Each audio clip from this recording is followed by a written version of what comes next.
Feeling quite disappointed this morning because I've just seen Dave Trott's article, and I'm a huge fan of his. And for me, the first 2/3 of the article, which is titled "The Politics of Humiliation" and is in Campaign today, is his usual smart, interpretive, analytic self.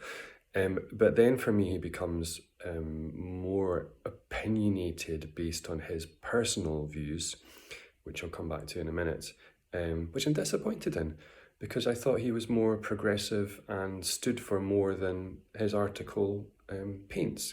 He's trying to be quite analytical and calculating in it, I suppose, but I think he's missed out some massive points.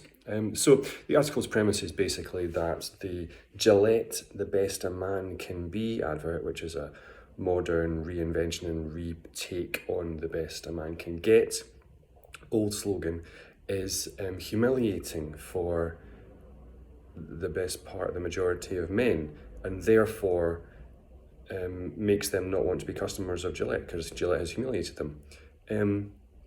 If they're humiliated by the behaviour they see, well, fuck them. They should be.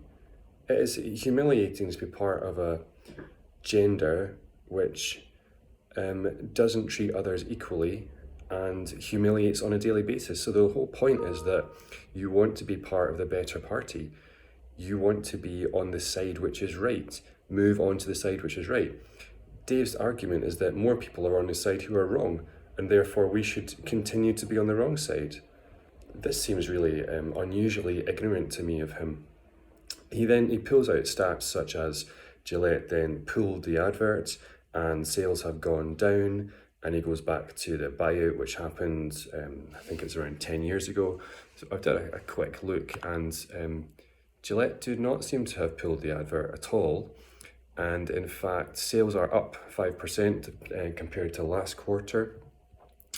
And interestingly, I looked at what was in Marketing Week, and they'd done a piece of analysis on archetypes, and the Gillette brand archetype, which people have been informed with over 30, 20, 40 years of advertising saying dum, dum, dum, dum, dum, strong Gillette man, big beard.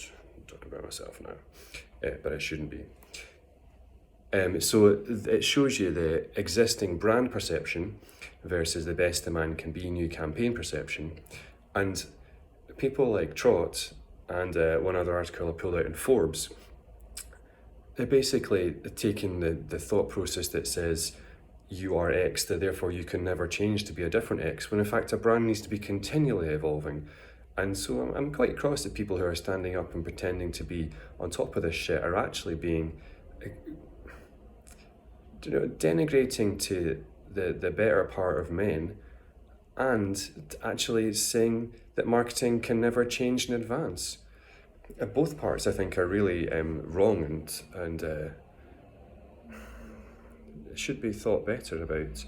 So interesting though, the archetypes piece that's Forbes Marketing Week have done shows the original brand architects archetypes pushes a lot towards the ruler and the hero and even the magician, which is quite interesting, and down into the craftsman and the persuader.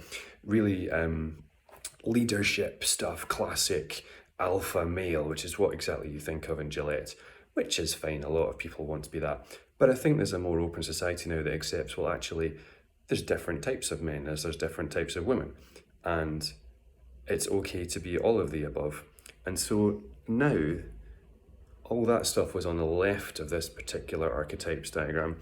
But what the best a man can be advert and campaign pulls towards is magicians in there as well. Companion, caregiver, mentor, and craftsman, with a nudge of hero as well.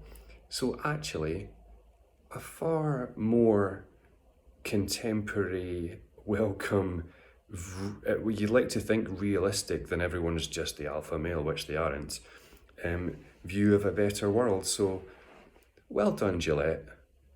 Totally showing the way that men can be seen and not painting them into this one-dimensional corner of everyone as the handsome hero. Because patently we're not. So Dave's point at the start of his article was around the politics of humiliation and how people think that, and let's say he uses the Trump example, by saying that Trump supporters are stupid, that they're somehow going to win them over. And of course, that's not true, don't you? They are Trump supporters because they're fed up with everyone else pretending to be smarter than them. And therefore, they stick with what they know. And Dave then says people moved over to Dollar Shave Club because they didn't appreciate what Gillette was doing for them. And some people have moved over to Dollar Shave Club. But really, that for me just paints Dollar Shave Club in a light that I didn't see them in before and don't welcome, which is now they're full of the assholes. I quite liked them before. So, Gillette, keep going, please. I hope it's been effective for you, but I think even if it isn't immediately, over the long term, because the work that everyone else is basing Gillette's good work on has been imprinted over 20 years. So yes, it stands up because everyone's had it drilled into them for 20 years. Keep going with this stuff and you will be so far ahead of the curve, being right at the front of the as you say, the best a man can be movement, and demanding that we all step up, because this is part of the problem where white middle class men are the problem because they have the power. That's why Black Lives Matter is so important, why Me Too is so important, because it's basically fighting against white middle class men. So this goes straight, this doesn't go into the other areas, this targets right at the core of the problem. And stats show that older men like Dave Trott are not happy about this. Well, I'm not happy about his opinion on this. I love him in most other things. So, there we go. Dispute in the ranks.